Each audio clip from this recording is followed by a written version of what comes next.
여러분 반갑습니다. 생각하는 힘을 기르는 글쓰기 계속되고 있습니다. 우리가 제대로 읽기가 무엇인지를 지금 계속하고 있습니다. 우리가 글을 잘 읽어내고 좋은 글을 많이 읽으면 나도 모르게 그 글을 따라하게 됩니다. 그 글을 따라하면서 내 글의 실력이 늡니다. 지난번에 이제 제대로 읽기를 하면서 제대로 읽기 위해서 내가 해보면 좋은 것 중에 제 1단계가 문장을 바꿔 써보는 것이다 라고 말씀드렸습니다. 이건 아예 훈련이기 때문에 정말 여러분이 어느 책이라도 갖다 놓고 그 책의 문장을 한 문단이라도 옆에 써 놓으시고, 아니면 요즘엔 컴퓨터가 있으니까 컴퓨터에 다 쳐놓은 다음에 그걸 한 문장씩 띄어서 놓고 그거를 바꿔보는 것입니다. 내가 직접 그 얘기를, 근데 내가 바꿀 수 있을 때만이 그 문장을 내가 충분히 이해했다는 거죠. 오늘날 너무 정보가 많기 때문에 현대인들이 사실상 놓치기 쉬운 것 중에 하나가 너무 건성건성 읽는다는 거예요, 사실은. 그래서 어떤 부분은 꼼꼼히 읽고 어떤 부분은 훑어 읽기, 대충대충 읽고, 이게 다 그 종류에 따라서 방법이 다른데, 그런데 꼼꼼히 읽기가 약해질 수 있는 확률이 있기 때문에 꼼꼼히 읽기가 하기 위해서는 문장을 바꿔 써본다 하는 것입니다. 제가 그 예로 하나 들겠습니다.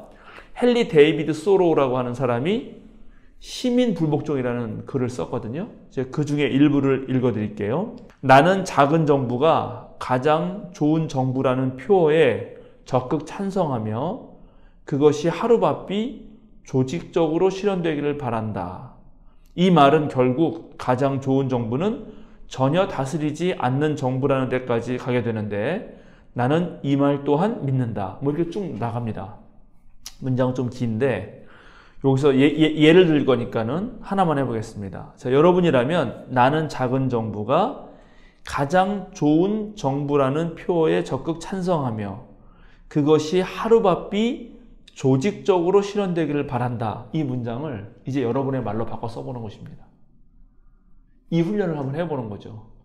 이 훈련이 중요한 이유 중에 하나는, 혹시 여기에 공부를 계속하고 싶은 분이 계시다. 특별히 인문학 쪽에서, 그리고 인문학 쪽에서 공부를 계속한다는 것은 석사를 하고 박사를 한다는 것인데, 박사를 할 때는 논문을 써야 하잖아요. 물론 논문의 형식이 앞으로 어떻게 바뀔지 모르겠지만 학계는 사실 되게 보수적이기 때문에 당분간 안 바뀔 거라 생각하고, 논문을 쓰면은 많은 다른 사람들의 글을 읽어서 그것을 내 말로 소화해서 글을 써내야 되는 거거든요. 그래서 제일 많이 해야 되는 게 뭐냐면 바로 문장 바꿔쓰기예요. 결국 어떻게 내가 내 말로 충분히 이해해서 내 논지의 말로 바꿀 수 있느냐가 사실은 실력입니다.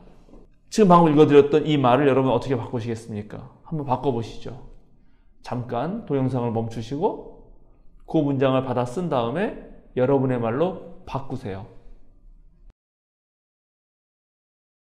제가 그냥 예로서 꼭 이게 맞다 이런 건 없습니다. 하여튼 가장 자기에게 맞게 바꾸면 되는 것입니다. 이렇게 바꿔보겠습니다.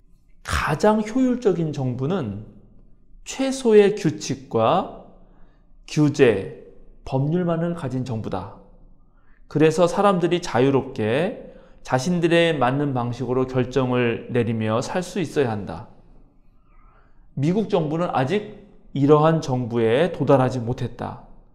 나 소로는 정부가 그런 이상을 향해서 더 빨리 조직적으로 그리고 체계적으로 나아가는 것을 보길 원한다. 뭐 이렇게 자기 말대로 바꾸는 거죠. 이렇게 바꾸면 이제 표절 검사에도 안 걸리고 새로운 자기 생각을 하게 되고, 지금 여기 작은 정부가 좋은 정부라는 말을 지금 이렇게 바꾼 사람은, 그죠? 효율적인 정부의 형태로 이해했습니다. 그리고 작은 정부라는 거는 규제를 많이 안 하는 거. 그래서 오히려 국민들의 그런 자유를 충분히 보장하는 그런 정부가 좋은 정부다. 이렇게 하는 거죠. 여러분이 혹시 그 노자라는 책을 알고 계시면, 소국과민, 나라를 작게 하고 백성을 적게 하라, 그런 장이 나오는데, 그런 것이 떠오르면 그런 걸 인용하면서 바꿀 수도 있겠죠. 그러니까 이런 식으로 문장 바꾸기 훈련을 평소에 많이 하면은 글도 제대로 읽을 뿐만 아니라 글도 잘 쓰게 된다. 그렇게 말씀드리겠습니다. 이제 문장 바꾸기 훈련이 글 읽기에 도움이 된다면 또 이번에 이제 어떤 걸 하냐면 여러분이 글을 읽으시면서 그 글이 말하고자 하는 주제가 있잖아요. 대주제가 있고 소주제가 있습니다. 그 주제를 명료화하는 훈련을 해야 됩니다. 이게 진짜 그 논술 시험 보면은 논술 시험에 아주 잘 보는 아이들, 시험 잘 보는 아이들의 특징은 무엇인가? 요약을 잘한다 하는 것입니다. 주제를 명료화한다는 것은 요약을 잘해야 돼요. 주제 명료화하는 방법에는 어떤 것이 있는가? 첫 번째, 글의 주제를 자신의 말로 진술할 수 있어야 됩니다. 아까 작은 정보가 좋다고 한 말은 뭐죠? 그 사람이 말하려고 했던 주제는 뭐예요? 내 말로 하자면 정부가 권력이 강화되는 것은 좋지 않다. 뭐 그런 거잖아요. 모든 정부는 권력을 많이 주면 그것이 남용되거나 오용될 수가 있기 때문에 정부는 가능한 권력을 안 갖는 게 좋다. 뭐 이런 내용이잖아요. 그런 식으로 자기 말로 바꿀 수 있어야 된다. 또 반대로 이제 그 주제를 상세하게 설명할 줄 알아야 돼요. 이건 주제의 상세화입니다. 오히려 더 많은 설명을 할 수 있어야 된다는 거예요. 세 번째는 그 주제에 대한 예를 들어주는 거죠. 예를 들어주는 것입니다. 예를 잘 들 수만 있어도 그거는 상당히 이해되는 증거가 되고요. 또 네 번째는 이제 은유나 또 유추, 추론을 사용해서 그 주제를 설명해야 되는데 아까 예를 든다고 했는데 예를 드는 것 중에 특별히 비유를 들어서 설명할 줄 아느냐 이 이야기에 대해서 비유를 통해 설명할 줄 안다면 그 주제를 여러분이 명료하게 이해할 수 있다고 보는 것입니다. 여러분이 그걸 생각하면서 이렇게 주제를 진술하고 상세화하고 예를 들고 비유적 설명을 할 수 있는가를 보면 글을 잘 읽었다, 잘 못 읽었다를 판단할 수 있습니다. 그 다음에 이제 세 번째 단계로는 내용을 분석해야 되는데요. 내용은 무엇을 분석해야 되냐면 요거는 제가 좀 빠르게 말씀드려 보겠습니다. 첫 번째는 글쓴이의 목적을 분석해야 됩니다. 왜 썼나 하는 거죠. 그리고 이 글 중에 가장 중요한 질문이나 문제나 쟁점이 뭔지, 그리고 그 쟁점을 증명하기 위해서 사용하는 중요한 정보나 자료가 무엇인지, 그죠?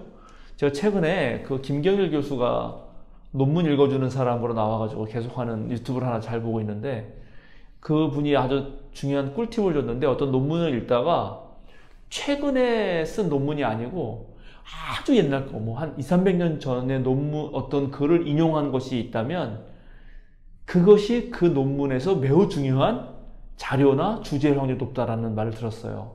정확한 말이죠. 그죠? 보통은 다 최근의 연구를 다 반영하잖아요. 근데 최근의 연구를 반영하는데도 불구하고 그 옛날 걸 끌어썼다.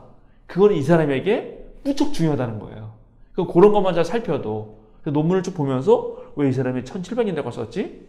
그러면 그 부분이 가장 핵심적인 주제일 수 있다는 꿀팁을 들었는데 아주 뭐 좋은 생각이라고 생각합니다. 그 다음에 이 사람이 자기가 가지고 있는 그런 이야기를 하기 위해서 기본적으로 어떠한 추론을 하고 있는지, 이건 이제 논리의 정합성을 따지는 거죠. 그리고 가장 기본적인 개념들, 철학 공부할 때는 개념이 무척 중요합니다. 개념을 잘 못 알았을 경우에 계속 헤매요.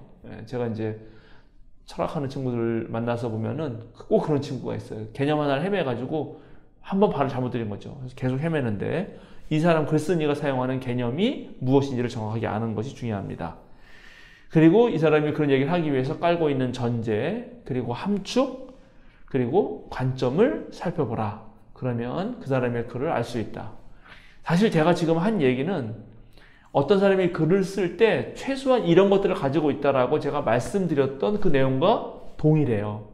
여러분이 지난번 강의를 잘 들으셨다면 저거 또 했던 얘기를 또 하시네? 이렇게 얘기를 할 수가 있어요. 맞아요. 바로 모든 사람은 글을 쓸 때 다 자기네 생각이 있고 중요한 질문이 있고 목적이 있고 그 정보를 사용하고 그거 가지고 추론해서 어떤 일정한 관점과 전제와 함축을 가지고 쓰기 때문에 결국 그것을 밝혀내는 것이 중요하다는 말씀을 드립니다.